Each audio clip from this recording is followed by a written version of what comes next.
Chapter 3 The Spell. So Blackguard had cast a spell on the wretched dog, laughing his hideous laugh as it hopped away. He moved on down the street, his wizardly robes flowing behind him upon the silent cobblestones of the deserted city streets. The usual noises had ceased. The usual sights had disappeared. Eventually he arrived at the castle gates. The only people to be seen were the guards. If their punishment for leaving their posts had not been death, they would have fled like everyone else. They stood in Blackguard's presence as still and pale as statues. "I've come to see the king." Their fear made them unable to answer as quickly as he would have liked. "I said I will see the king," he shouted. The guards had no chance to give an answer this time because the main gate had swung open on its own, and the wizard walked through as if he owned the whole castle. The guards could not have stopped the intruder if they had wanted. Their feet had turned to stone, embedded in the ground. Slowly they could feel themselves becoming totally paralyzed. Their misfortune was to stand at the gate forever as granite sentries. The wizard wasted no time looking for the king. He needed no directions. He walked through the courtyard and into the castle by way of the kitchen door. Passing through the kitchen and the great dining hall, he climbed the stairs to the northernmost tower. Throwing open the door at the top of the tower, Blackguard found the wicked King Pernicious sitting on a small throne, staring out of the window of a bare little room. Here, the greedy king had spent the days and weeks brooding over his inability to conquer the neighboring Altura. Hearing the door fly open, the king angrily jumped from his throne and turned to face the door, ready to demand the life of the trespasser. His anger instantly changed to surprise and fear. He regained his kingly manner, and a crafty smile crept across his face, matching the one on the face in the doorway. "Well, well, my dear Blackguard," intoned Pernicious. "We've not seen you around here since the conquering of the dwarves. I really must thank you for your services sometime. Maybe later. Well, speak on, wizard. Why do you honor me with your presence?" At these words, Blackguard bowed a long, low, mocking bow. Then he drew nearer to the suspicious Pernicious. "O King of Terps, no one evil as thee, I've come to answer your latest decree. Posted on every door and tree, do these promises promised apply to me?" Blackguard always spoke in riddles and verse. Most said that everything he did was in some way tied to a spell or incantation. "Blackguard, you scoundrel, I know you can read," retorted the king. "The proclamation is clear. I will reward any man whose plan succeeds in conquering Altura." "I am more than just a man, and I have no human plan." Blackguard's eyes were glowing like black coals. "No matter how you do it, Blackguard, in the name of evil, do it. If you succeed, you shall have my daughter. You have my word." "In writing," demanded the wizard. All right. You try me to my end," Pernicious muttered. "Bring in a scribe," he said grudgingly. At this, Blackguard simply clapped his hands. Instantly, in a puff of smoke, the castle scribe stood before them, pen and parchment in hand. "I, Pernicious, King of Turpitude, Master of the Realm," the tyrant dictated impatiently, "do hereby state that on the day Blackguard's plan proves fatal to the King of Altura, and the people of that land are delivered into my hand, my eldest daughter shall become his wife. This shall secure for him a position of royalty and third rank to the throne." "Is that good enough?" asked the king. "A daughter will be born to you within the coming year, and you will find my words are true. Now listen well and hear. I'll cast a spell upon the land, a master wizard's crime. It seems they've been eluding you for much too long a time. It waxes hard the hearts of those who do good carelessly. To others it will quickly spread, till they are worse than thee." The king frowned. He didn't quite understand what this meant, and he didn't like what he couldn't understand. How, Master of Wizards, can such a spell conquer a land? From within, whispered Blackguard hoarsely, a look of sadistic enjoyment on his face. Oh, said the king, still doubtful. I see. But I still don't like it. It will take too long. Can't you see that I must conquer them now? Blackguard paused for a moment. The king and the scribe saw that he was brooding. I will say at once, what I say is this. Many have tried, and all have missed. This will take years, that much is true, but naught else will beat them. You forget, I wait too. Very well, wizard. I see I have no choice but to try your plan. But know this, if anyone else has a plan that works more quickly, he will share my kingdom instead of you. Angrily, the king dismissed the scribe and turned his back on the wizard. Blackguard laughed insolently and left by the way he had come, robes flying. Early the next day, Blackguard went from stall to stall in the king's stables. From the best horses in the land, he chose the 5 most beautiful. After more preparation, he tied the horses to one another, and riding the first one, set off in the direction of Altura. Much of his ride was over barren, ugly, rocky land. It was a tiringly long journey, even for a wizard. He spent more than a week riding all day and camping at night, wherever he found water. One evening, after Blackguard had made camp, he sat against a tree without a campfire. He ate dried meats and fruit, along with some goat's cheese. When he was thirsty, he drank some strong wine in a new wineskin from the king's best stock. He had brought several of these large skins along. Long ago, Blackguard had broken any ties with the wizardly order. He felt no need to submit himself to any higher authority. As for the benefits of the fellowship within the order, he knew he could learn all the dark secrets on his own. It would take more time, but that was an acceptable price. Besides, this way he never had to share any of his discoveries. He had been to 3 continents in search of lost arts. On one such journey, he acquired a recipe for a narcotic that gave him foreknowledge. Many times since his return, he had concocted and consumed this drug. Having it had not proved infallible, or else he had not learned to properly read the visions it gave him. As he sat beneath the tree this particular evening, a vision came to him. Whether mingling the wine and drug was safe had not occurred to him, but as the trance overtook him, Blackguard saw a dark figure silhouetted against a rising sun. Himself, perhaps? As the sun arose, it melted and spread across the heavens. The earth began to heat and smoke. Then it ignited. The figure ran, hands held high. But for naught. There was no place of escape. Now the ground began to spin, faster and faster.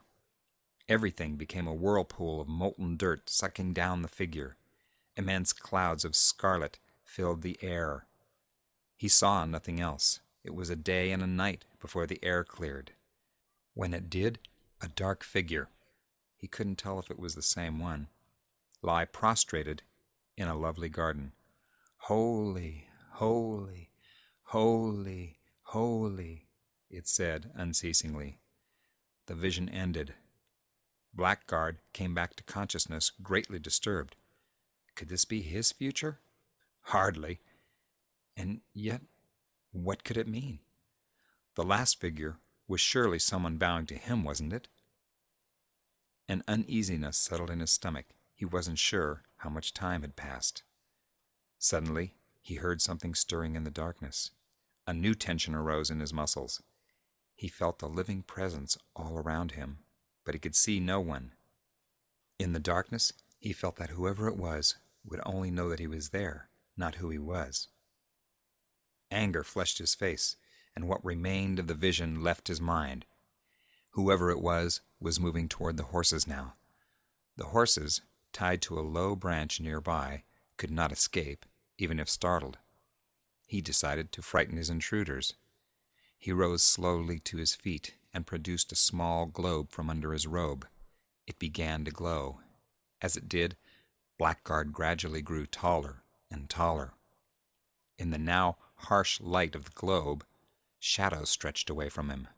The horses stirred restlessly at the sight. The penetrating white light revealed little of a suspicious nature to him, though. From the corner of his eye, he thought he caught some slight movement beyond the horses, but that was all. He stood breathing heavily for some time, standing as tall as a giant fir. Then he returned the globe to the folds of his robe and came back to his normal height. He watched silently for several hours, but nothing more stirred around him. Finally, convinced that his unwelcome visitors had gone, he built a fire and went to sleep. The vision returned in his sleep and woke him several times. Finally, he arose, unrefreshed, hours before dawn, and continued toward Altura. When Blackguard came to the border of the kingdom, he still had half a day's journey ahead of him. There was an unclaimed mountain between the two kingdoms. It was small for a mountain, but too large to be called a hill. It may seem strange that a kingdom as gritty as Turpitude would leave a whole mountain unowned, but even more strange was the great fear the Terps had of the Alturians. They could never be comfortable so close to real goodness. The people of Altura had never settled on that mountain either. They were not afraid of the Terps. They simply had no desire to live, work, or play so near such a place of corruption and evil. As he was traveling toward the peak of it, he began to feel something more akin to fear than he had ever felt before. From the top of the mountain between the kingdoms, as they called it, the land of Altura spread out like a beautiful carpet of green as far as the eye could see. Blackguard could see why Pernicious wanted this land so badly. The wasteland that lay behind him had none of the magnetism of the valley he saw now. Were it not for his magic, Blackguard could not have controlled the horses. This new land beckoned. "I will have no trouble sending them on their way," thought the wizard gleefully. He did not release any of them, though, until he had chanted and gestured and woven a spell for each one. That spell would have shocked even the bravest mortal. Yet, when Blackguard finished his incantations, there seemed to be no difference in the horses whatsoever, except that they were more eager than ever to run free in the meadows below. The first horse to be set free was a huge golden stallion. He raced like the wind down the grassy slopes, enjoying his freedom. The nearest farm was about 2 miles away, only a short sprint for the young steed. Soon he found himself grazing between 2 mares who had no objection to his presence at all. It was already dusk. Soon the mares began to amble off in the direction of home. Time for a rub-down, some oats, and a cozy night in the barn. The stallion, feeling right at home in this new land, followed the mares. They had been in the corral only a few minutes when the farmer entered and closed the gate behind himself. "Why, what have we here?" he remarked in surprise. "Whoa, boy, easy now. Whose markings are these?" The brand marking of Turpitude's royal stable was a T with a crown above it. Though he had never seen the mark, the farmer had no trouble figuring out to whom the horse belonged. He pondered a moment, first leading the horse out toward the gate and the road to Turpitude, then changing his mind and turning the stallion back toward the barn. "It won't hurt to keep this beautiful stallion for a day or two," the farmer reasoned with himself. "Besides, it's getting late, and the horse might get lost in the dark. My, but he's a wonderful golden color." The farmer led the horse into the barn, giving him his best stall. The golden stallion looked even more marvelous standing next to the plain mares.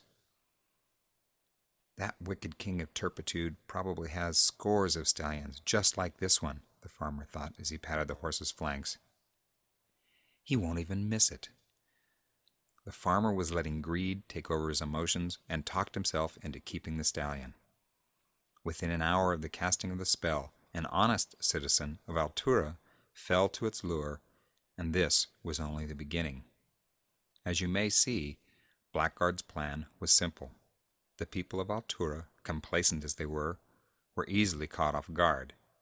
It had been years since they had faced anything resembling this kind of temptation.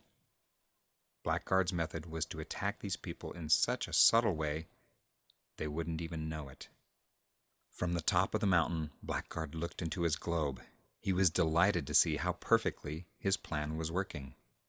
Though he could turn people into animals or stone, Blackguard had extremely limited power in Altura because even his strongest magic could not force them to become corrupt, to choose evil. Now his trickery was working on their emotions. They were allowing Blackguard to manipulate their wills. They were beginning to make a series of small, selfish decisions that would eventually take over their lives and the land of Altura. As far back as he could remember, this farmer had never kept anything that wasn't rightfully his. But when he had first seen this horse, he wanted it badly. Now, if he had immediately turned away from that great desire and returned the horse, he would have broken the power of Blackguard's evil spell. The farmer didn't even realize what he had done. Keeping the horse, he rationalized, seemed more natural than spending 2 weeks journeying into turpitude to return it. As he thought before, it might not even be missed. Thus, this selfish lust began to spread through Altura. Eventually, black market trade opened between the two kingdoms. The Terps did not seem to be quite as evil to the Alturians as they once had. The king of Altura would not open up the borders for legal trade because he, as well as some others, had resisted the spell. Blackguard could only destroy those who gave in to the spell. As the goodness of many in Altura began to vanish, they became weak. Less than 9 years later, war had broken out between the Alturians and the Terps.